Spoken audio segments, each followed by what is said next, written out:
Vamos a hablar de música, de sonidos, de ruidos, de silencios y de cómo escuchamos todo lo que escuchamos.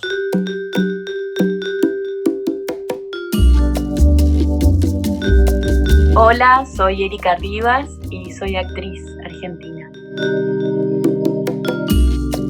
Erika, ¿tú tocas algún instrumento musical? No. ¿Qué instrumento te hubiera gustado tocar, si es que te hubiera gustado tocar alguno? Cuando era chica hice varios años clases de piano, que te veo ahí un piano, pero como fue algo impuesto, por supuesto que como lo impuesto no lo disfruté nunca, nunca Claro. jamás. Nunca además sentí que podía entender lo que me estaba explicando el profesor. No entendía nada, absolutamente nada de nada. Me explicaba las blancas, las corcheas, las negras, y yo no entendía nada. Y bueno, me hubiese encantado estudiar algún instrumento, la verdad. Algún instrumento, siempre pensaba que me hubiese gustado un instrumento que yo pudiera llevar a las reuniones, a los viajes. Por eso el piano siempre me parecía como una cosa como Claro. difícil de acarrear.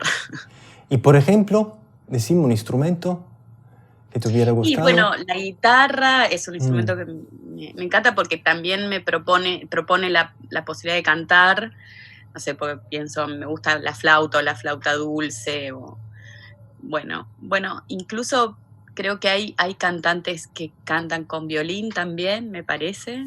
wow. Em, pero me hubiese gustado más una cosa. Creo que más que nada me gusta la idea de poder cantar en reuniones. Eso de tocar algún instrumento en reuniones y cantar, eso es algo que siempre me admiro mucho de la gente que lo hace. Y tengo muchos amigos que lo hacen, entonces es un plus para mí, Claro.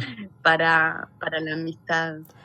Interesante eso, porque hasta el año en que se inventó la grabación, la música prácticamente era básicamente eso, reunirse y casi todo el mundo tenía a alguien en familia que tocaba algún instrumento. Es increíble como a medida que creció el auge de la grabación, disminuyó la cantidad de personas que tocan instrumentos. Es increíble cómo pasó eso, ¿no? Tú cuando ves un piano, ¿te acuerdas de esa mala experiencia? No, por suerte Ah, ok. después de un tiempo ya no me acuerdo más. Ok. Pero sí, dejó de ser un recuerdo traumático, pero sí Mm. fue un recuerdo, es un recuerdo que lo recuerdo traumáticamente porque me daba mucha desilusión no poder entender lo que me estaban explicando. Qué pena, porque además el piano es increíble porque es como la vida, tiene los bajos más profundos y los altos más grandes, ¿no? En el mismo instrumento. Sí, sí, Entonces, sí, sí. bueno, fue así. No, me encanta escucharlo. Mi papá Mm. es actuario, pero toca el piano mucho, Ah, mira. y es profesor de piano y solfeo, por supuesto. Él no nos enseñó nada, solamente no, me mandó a mí sola, que yo soy la primera de 4 hermanos, y, y fue como el único ejemplo para no repetir en ningún hermano esta tortura. Pero él sigue tocando el piano y todas las mañanas era despertarnos con música. Ah, De, wow, qué interesante eso, wow. sí. Y fuera de tu vida profesional, el cine, el teatro y toda esa parte, esa faceta, ¿escuchas música? Sí, sí, sí, todo el tiempo. ¿Y qué escuchas? Soy un poco como lo mismo para la lectura.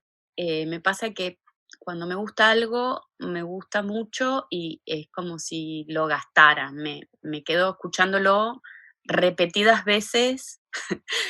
Lo mismo que me pasa con la lectura. Cuando me gusta algo, vuelvo otra vez y vuelvo otra vez. Y tengo libros que todo el tiempo estoy como, digamos, hojeando, ¿no? Estoy todo el tiempo con esos libros en la cabeza y en el cotidiano, y lo mismo me pasa con la música.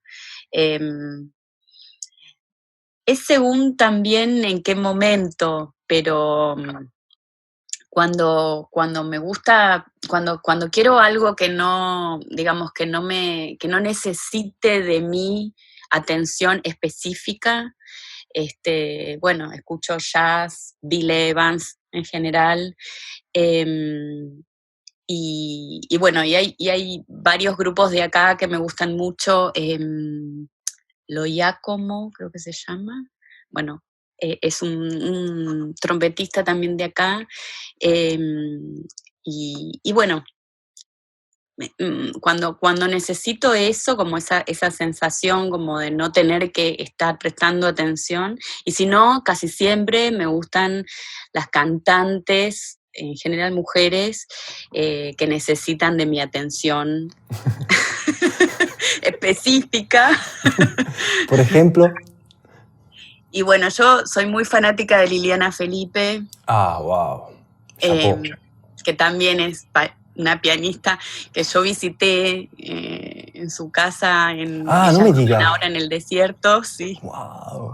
en México, y en un momento nos despertamos y yo pensé que estaban poniendo, no sé, un disco de una pianista o un pianista, y dije, ay, pero qué hermoso esto. No es Lili que está practicando, ella practica no sé cuántas horas por día también, aún hoy. Así que bueno, yo soy bastante fanática de ella y la escucho muchas veces. Y bueno, después de mujeres me gusta Laza, me gusta, bueno, Chabela Vargas, me gusta mucho el tango también, en esa misma, en esa misma dirección, ¿no? De las cantantes que necesitan de tu atención, porque hay veces que no quiero tener que prestar atención a la música, ¿no? Sí. Y bueno, me gusta mucho cuando les tengo que prestar atención las que ponen alma, corazón y vida también. Claro. A mí cuando llegué a la Argentina, que fue 2009, cuando me presentaron alguna grabación de Liliana Felipe, yo me quedé choqueado, porque jamás había escuchado componer así, pero tampoco interpretar ese tipo de música así. Fue completamente una revelación, realmente. Ay, qué suerte que la conoces y que te gusta tanto, porque hay muchas... Sí, fue muy impactante fue el choque con su música. ¿La viste en vivo? No, nunca. Ay, no sabes lo que es en vivo. Debe ser fuerte. No, en vivo es Fernando Peña decía que es como si uno viera al principio una araña grande, que sería el piano, y una hormiga que quiere tocarlo, y al final te das cuenta que la hormiga se está comiendo al piano. Claro, totalmente. Termina el piano chiquito. Además tiene un temperamento musical muy... Sí, es hermosa. Sí. Erika, y como mamá, ¿tú presentaste por ejemplo, alguna música que te gustaba a vos, o que te gusta a vos, a tu hija? ¿Le pasaste música? ¿Cómo fue eso desde el punto de vista de la mamá? Mira, el padre de Miranda toca la guitarra. Es además de actor, cantante de tango, y tiene creo que es un cuarteto o un trío de guitarras. Entonces, en casa, cuando ella era chiquitita, siempre fue muy musical todo. O sea, ella nació con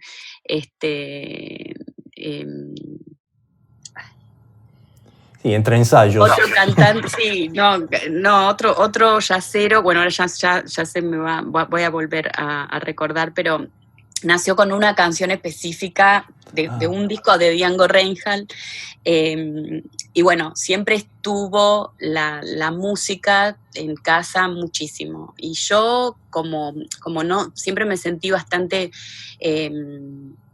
primitiva en mis gustos de música, siempre fui una mamá que le cantaba mucho, muy actriz también, ¿no? Como le cantaba, ¿no? Las canciones, los cuentos cantados, María Elena Walsh, por supuesto. y bueno, lo que sí me pasó, que me acordaba cuando me estaba acordando, a partir de la propuesta que ustedes me hicieron, me estaba acordando de la música en mi vida, a ver cómo había sido, y sí me pasó que en el primer momento de haberla tenido a Miranda, que esto ya hace 19 años, Miranda tiene 19 años, yo no podía soportar la música. Fue algo muy raro. En general. Ah, Era mira. algo que me perturbaba muchísimo la cabeza, y lo que empecé a hacer es a escuchar sonidos. Me buscaba sonidos del mar o sonidos de viento. Fue algo muy raro que me pasó, la verdad. Y bueno, y después fui incorporando, sí, las músicas. Y ahora lo que me pasa es que ella me pasa música. Eso. Por ejemplo, Bueno, ahora sé todo lo que es Bad Bunny. Bueno, no sé, ella me muestra varios, pero yo recuerdo. afirmas, Bad Bunny me digamos. gusta mucho. Y después, bueno, Cardi B. Le gusta mucho esa música, que también siempre me pasa que la gente de mi generación me pregunta, ¿pero por qué escuchas esta música? Y me gusta mucho también porque me gusta al revés, como siempre sentí que las generaciones más grandes criticaban los músicos de las generaciones jóvenes, y después hasta casi se hacen clásicos. Bueno, lo que pasó con los Beatles, lo que pasó siempre, pero incluso con los tangos, qué sé yo, que me contaban mis abuelos, ¿no? Eran música de, de gente muy joven, de lugares de muy abajo, de muy bajo nivel social también, que es donde aparecen en general los ritmos, o por lo menos para mí, más interesantes, ¿no? Entonces eso me gusta también de lo que ella me propone para escuchar. Y bueno, después escucho yo le paso a Juana Molina, ella me dice que sí, que ella la conoce. Juana vive cerca de acá, así que estoy todo el tiempo también escuchándola. Y bueno. ¿Cuál fue el concierto que escuchaste en vivo que quedó en tu corazón para siempre, digamos? Mira, fue una vez, bueno, no fui a muchos recitales. El único recital, digamos, grande, sí, a los recitales de Liliana Felipe sí, pero sí, más que nada creo que son como conciertos, no más chiquitos. Al único recital grande que fue en Vélez Sarsfield, fue El amor después del amor de Fito Páez. Me quedé con una impresión muy, muy grande y muy avasallante, porque ese fenómeno de masas que se genera no me gustó para nada, y me sentí como que no era un lugar en el que yo podía disfrutar de la música. Sí me gustaba como lo que pasaba con la gente, pero no escuchaba bien las canciones, no me gustaba lo que estaba oyendo porque no sé, como no me gustó ese fenómeno que en general a la gente le encanta. Pero si hay digamos, un lugar al que fui y que no te puedo decir bien qué fue, pero fui a ver a la Filarmónica de Berlín, en la Filarmónica dirigida por Barenboim, eh, y cantaba y hacía una parte del concierto un cantante enano que yo no conocía, y que era un tenor maravilloso. Todo el concierto fue increíble, y lo que más me gustó fue que conseguí unas entradas eh, para verlo a él de frente, verlo a Barenboim de frente dirigir, y bueno, y fue hermoso, hermoso. Interesante es el punto de vista. Y como, siempre como espectadora, en teatro, ¿qué espectáculo recuerdas por su uso de lo sonoro? No necesariamente la música, puede ser sonidos, ruidos, los silencios o las voces. ¿Te acordás de algún espectáculo que te haya impactado por sus procedimientos sonoros?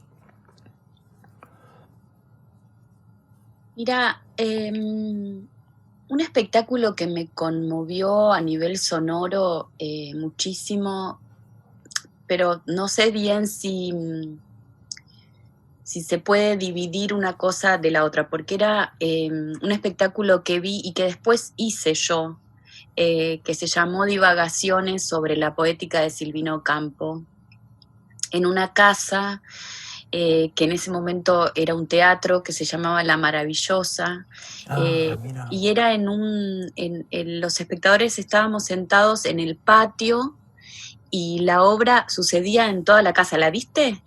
No, pero mi señora, ¿eso fue de Inés Saavedra? De Inés Saavedra, sí, la directora era Inés Saavedra.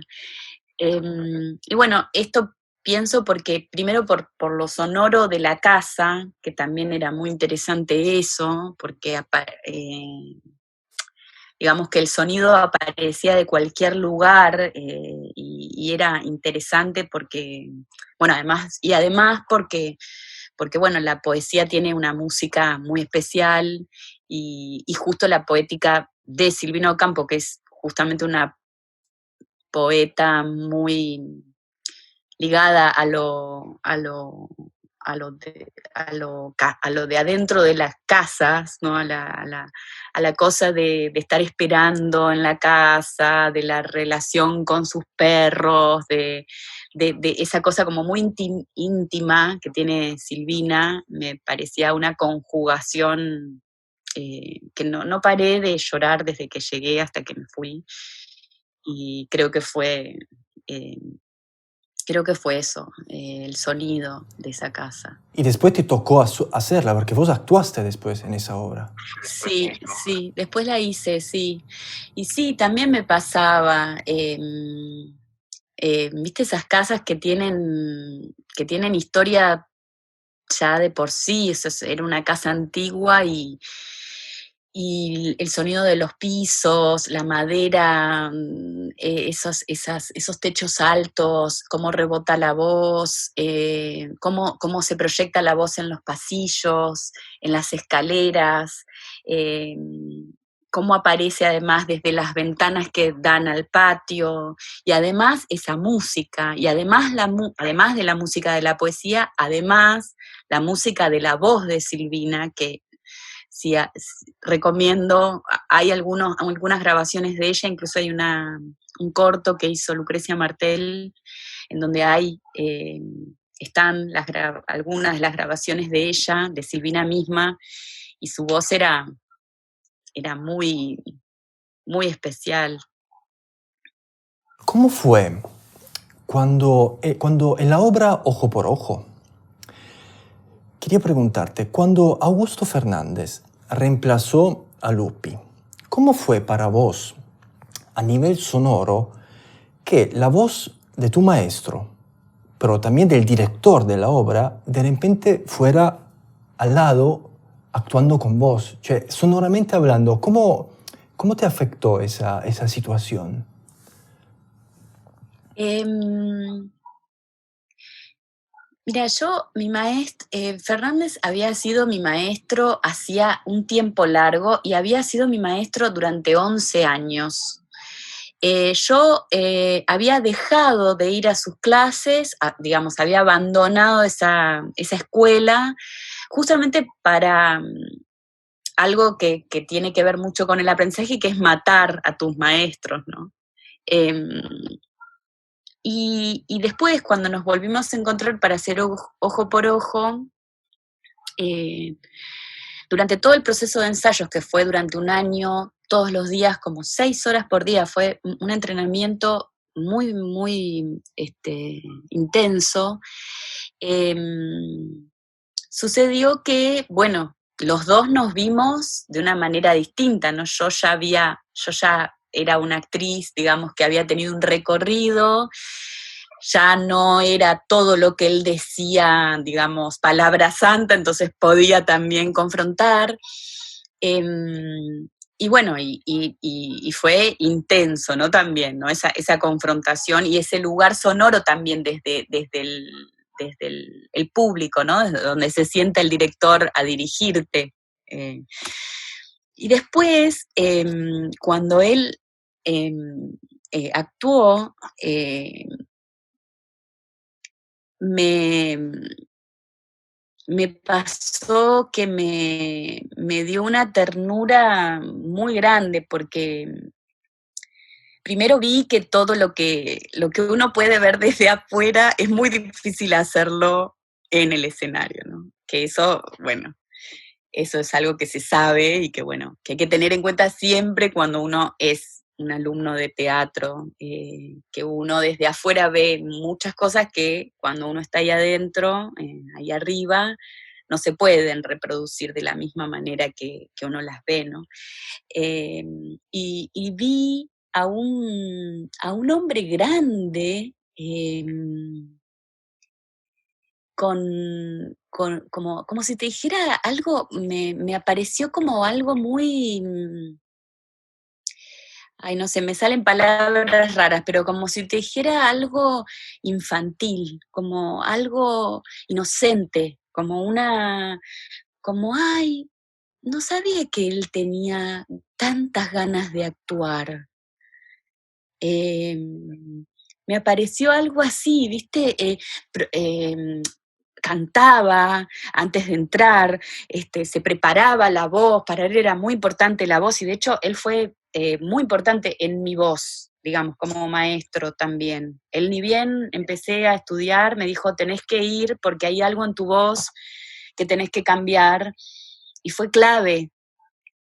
Em, entonces, su voz también fue muy, muy interesante también, sentirla con ese miedo también del escenario, con esa fragilidad. Eso me pasa, no por lo infantil, sino por la fragilidad que da el estar ahí arriba. Sí, esa exposición. Claro, claro, sí, sí, sí, me dio mucha Y ternura. Erika, es todo ese encare a la estructura dramática, eso que Augusto hablaba mucho de las dos fuerzas, de encontrar el objeto de conflicto para entender qué es lo que pasa ahí dentro, más de qué es lo que pienso yo de lo que pasa ahí dentro. Insisto con Augusto porque yo lo tengo muy, muy presente, a pesar de que no está más, en realidad está muy presente. Y para mí, como músico de teatro, fue como haber recibido una especie de mapa sobre la estructura dramática. Después cada historia va a lugares distintos, ¿no? Quería saber, a vos como actriz, porque nos están escuchando muchos alumnos de teatro, pero también la comunidad en general, como actriz, ¿cómo te sirvió ese acercamiento al análisis estructural? Es fundamental lo que me trajo. Justo hoy lo estaba pensando, porque es digamos, es una forma de mirar, de leer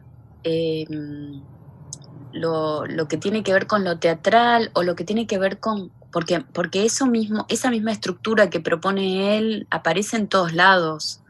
Aparece en las obras de teatro, aparece en las novelas, aparece en las canciones, en algunas En la vida canciones, también. en la vida, sí. Total. Sí.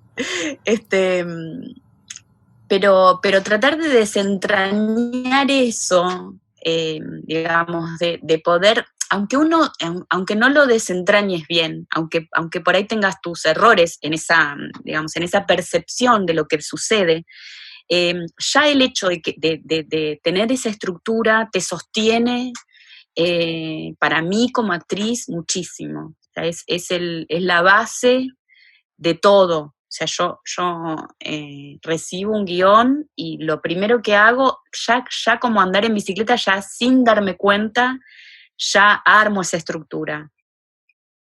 Hoy justamente estaba pensando, nada que ver, no sabía que me ibas a preguntar esto, pero justo estaba pensando cómo es que yo antes leía, antes de esa estructura, justo estaba pensando eso, antes de que Augusto me trajera esa forma de leer los, los textos, de leer las obras de teatro, cómo yo hacía para entenderlo. Y pensé que, bueno, mi mamá es profesora de literatura, es licenciada en letras, y pensaba, bueno, debe ser también mi mamá que me trajo esa forma, digamos, de pensar los cuentos, de pensar los personajes, de imaginarme adentro de una ficción, ¿no? De un cuento.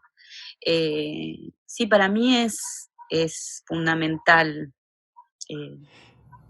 Y quiero ir un poquito más allá con eso. ¿Te pasó alguna vez de trabajar, sin hacer nombre porque no hace falta, pero en alguna obra en donde el análisis que tú hiciste del guión o de la obra, o por lo menos ese mapa que leíste dentro estructuralmente, no coincidiera con el que hizo el director? ¿Te pasó alguna vez de tener, sin tener que enfrentarse, pero interiormente, cómo gestionaste esa cuestión? Es que lo que pasa es que descubrí em, que en la estructura aparece, viste que la estructura es una cosa y el tema es otra cosa, ¿no? Pero la bajada ética, la bajada ética, eh, aparece también en la estructura, no solamente sobre todo si son directores que han escrito lo que hicieron, lo que están dirigiendo. Entonces, claro, aparece muchas veces que hay digamos, como si te dijera una lectura de esa estructura que no comparto, y no lo comparto porque éticamente no lo comparto. Entonces trato de entender la estructura que me propone el director, que a veces ni siquiera es la que están escribiendo, porque muchas veces pasa eso también. Sí, sí. ¿Viste?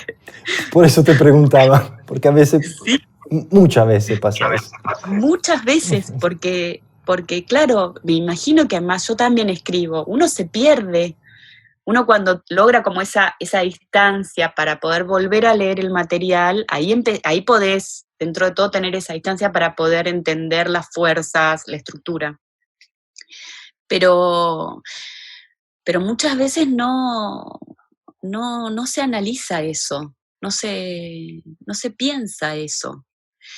Y me pasa mucho algo que, por ejemplo, ¿te acordás que Fernández siempre decía que, por ejemplo, en Chekhov, que bueno, que la estructura es una estructura, pero que la temática aparece en los personajes que no están adentro de la estructura? O sea, el tema que el autor quiere meter, que es un tema social en general en Chekhov, o sea, la temática de lo que Chekhov quiere decir en este mundo, en este momento de paradigmas económicos, sociales, qué sé yo, aparecen en los personajes chiquitos, en Anya, ¿viste?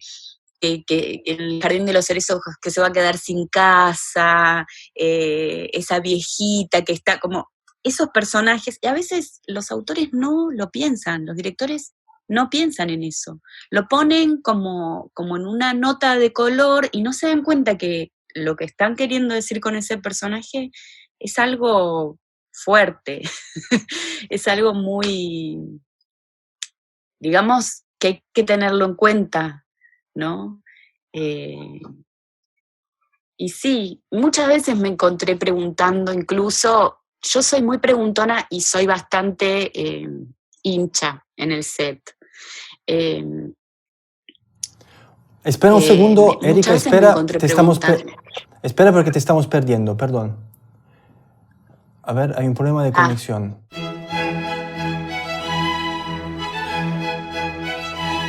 Erika, me hablaste de una película donde trabajaste hace poco, donde el sonido es protagonista o es el tema de la historia. ¿Nos cuentas un poco más de esa experiencia? la película se llama El prófugo, es sobre una mujer que es coreuta y actriz de doblaje y que descubre que después de un acontecimiento traumático hay algo en su voz que cambia. Hay como si te dijera, hay una voz aparte de la suya que, que empieza a aparecer. Es una película, es un thriller psicológico y bueno, para mí fue muy interesante trabajar el personaje desde el sonido, bueno, que es una parte, digamos, de los personajes que uno toma como si fuera una herramienta más, pero cuando se convierte en algo tan central, me hizo pensar muchísimo digamos, toda esa dimensión que tienen las historias, ¿no? La dimensión del sonido. Y bueno, por eso te decía que cuando me llamaste y hablábamos de cómo es esta otra dimensión dentro de los trabajos, yo justo estoy, digamos, con una conciencia más profundizando la conciencia en esa dimensión. ¿Y cuánto tiempo duró la preparación de ese trabajo tan sutil y tan particular, ¿no? Con respecto al sonido y a tu voz en particular? Duró 6 meses. Estuve trabajando con una profesora de canto lírico y con actores y actrices de doblaje que me enseñaron a doblar en neutro. Y bueno, y además a hacer distintos personajes con mi propia voz, que también eso es algo que hacen ellos, ¿no? Que son distintos personajes con la voz sola, de dibujitos animados, bueno, un trabajo hermoso, me encantó. Pero, Erika, este sonido que salía de este personaje, nosotros público, yo no la vi todavía la película, pero ¿el público escucha este sonido? Sí, es un sonido que se fue haciendo después en postproducción con un trabajo de sonido específico, en donde yo, por ejemplo, doblé escenas de la voz de otros personajes y otros actores doblaron las partes mías. Entonces, eso se fue haciendo como si te dijera un collage un collage sonoro dentro de lo que es la voz, no la música, que eso pasa mucho con la música, pero en general no pasa con las voces.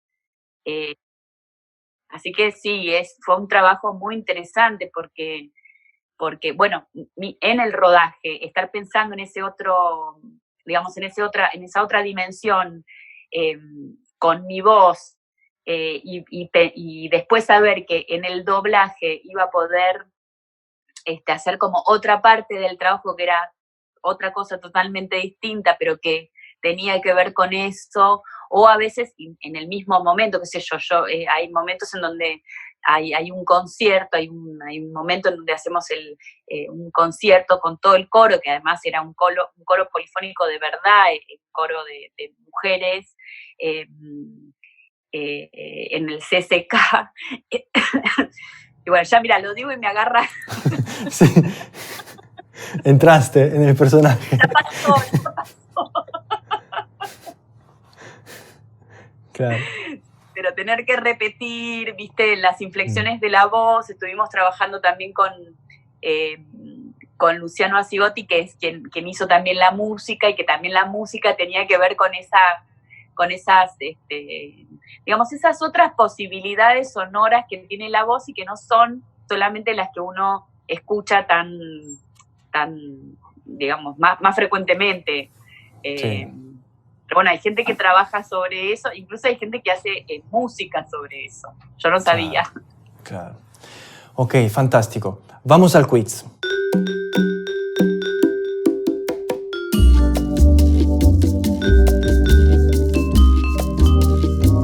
Yo te hago una serie de preguntas muy cortas, a veces te digo palabras o a veces te digo géneros musicales, y tú me contestas dentro de lo posible lo primero que se te ocurre. Por ejemplo, si yo te digo folclore nacional, tú me puedes decir mi infancia, o mis viejos, o Atahualpa, Yupanqui, no sé, algo que te pertenezca pero que sea más intuitivo, ¿sí? Rock nacional. Bueno, rock nacional, me pongo a pensar primero en que el rock siempre me pareció un lugar de hombres hombres blancos con muchos privilegios. Es algo que me lo ponga a pensar un poco más y vea que también dentro del rock hay gente que no es blanca. Y además, gente que no es hombre, heterosexual. Pero bueno, digamos, después de todos estos parámetros con los que puedo escuchar el rock más nacional o no puedo escuchar el rock nacional,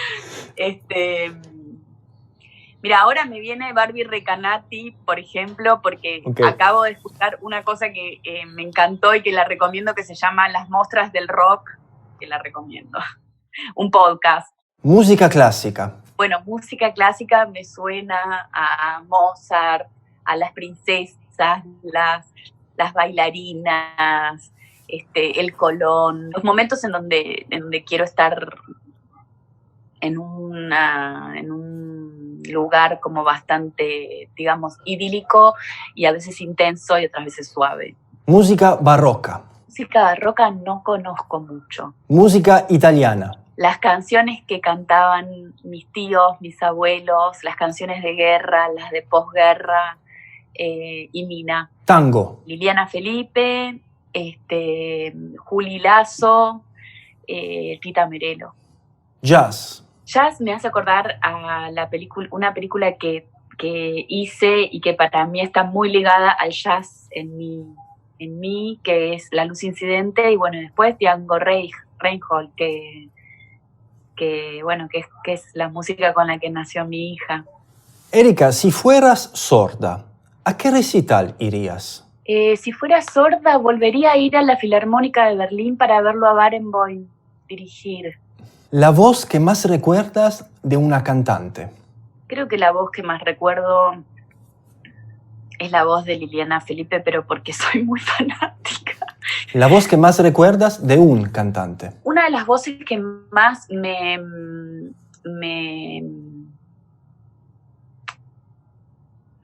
conmueven es la de Carlos Gardel. ¿Cuál es la película de la cual te gusta más su banda de sonido? De Woody Allen, es un musical, ahora no me sale, Todos dicen te quiero. ¿La voz que más recuerdas de un actor? La voz de Alfredo Alcón era una voz muy, muy particular, muy hermosa. ¿La voz que más recuerdas de una actriz? Elena Tacisto. ¿La voz que más recuerdas de un director o directora? La voz que más recuerdo, no sé si en el tono, pero sí es la voz que siempre me viene, es la voz de un maestro mío que se llamó Martín Adjemian. Si pudieras ir atrás en el tiempo, ¿a qué teatro irías como espectadora? Bueno, me encantaría ir a los momentos en donde empezó el teatro, que son esos momentos en donde se... Bueno, por supuesto que te tengo que decir Grecia, Roma, pero me gustaría también apretar un botón y decir esos momentos en donde aparecían las ceremonias y el teatro juntos, y como somos hijos de la historia griega y romana, o por lo menos eso es lo que nos contaron, me sale pensar en eso, pero no creo que la máquina del tiempo me llevaría solamente ahí. Pienso que acá, en este lugar del mundo, también existieron esos momentos, pero que no se pudieron registrar. Y siempre atrás en el tiempo, en los siglos, ¿qué autor? Me hubiese encantado conocer a Silvina Ocampo. Me hubiese encantado conocer a Nini Marshall. Bueno, obvio, a Chekhov, a Shakespeare. Pero más que a ellos, me hubiese gustado conocer a esas compañías de teatro. Claro. Lo primero que piensas si te digo la calle Corrientes. Me salen todas puteadas. ¿Por qué? No, es que ahora me aparece esa cosa que hicieron en el medio. No es el lugar para mí del teatro digamos, de la cuna del teatro. Lo mismo que tampoco siento que la calle Broadway sea la calle que más me gustaría, o sea, la calle paradigmática del teatro, ¿no? Okay. Lo que veo es carteles luminosos que se están cayendo, historias de teatro casi todas las mismas, gente que va al teatro y a una pizzería de la misma manera, compulsión de compra, compulsión de luz, compulsión de consumo. Eso es lo que veo, lamentablemente. Lo primero que piensas si te digo teatro independiente. Yo ahí veo la sangre, el corazón, veo los fantasmas, veo el lugar en el que aparece lo misterioso, lo vivo, la ceremonia. ¿Cuál de estos oídos te hubiera gustado tener? ¿Los de María Callas, los de Edith Piaf, los de Violeta Parra o los de Janis Joplin? Todos. Todos. Un poco de cada uno. Unas orejas así. Fantástico. ¿Cómo termina Romeo y Julieta? Mal. Decime un sonido que te molesta. En general, el sonido que más me molesta es el de los políticos mentirosos. Un sonido que te da tranquilidad. El sonido de los bebés respirando. ¿Cuál ha sido el sonido más característico de tu cuarentena? No sé si oyeron recién unos ladridos. Imita el tono de tu celular cuando te llaman. 3 sonidos relacionados a tu infancia. El sonido de la pava hirviendo, de mis hermanos charlando, jugando en otra parte de la casa, el sonido del piano de mi papá a la mañana. Según tu opinión, ¿escuchas mejor o peor que hace 20 años atrás? No, mejor. ¿Y según la opinión de los que te rodean? Peor. ¿Qué imaginas si te digo el silencio? El silencio es como si fuera una piedra preciosa, algo como si fuera que se junta mucho frío con un sol, algo muy, muy como diáfano. En el sur pude escuchar el silencio y en la cuarentena también. Creo que es una de las cosas que mejor nos está haciendo, me parece, el silencio. ¿Qué es un sonido para ti? En general es una emoción y es una imagen. Es algo que no sé si se muere en algún momento, si deja de existir. Es una existencia sin fin, una cosa así. Bueno, muchas gracias, Erika. Gracias. Chao. Chao, nos vemos. Gracias a ustedes. Chao.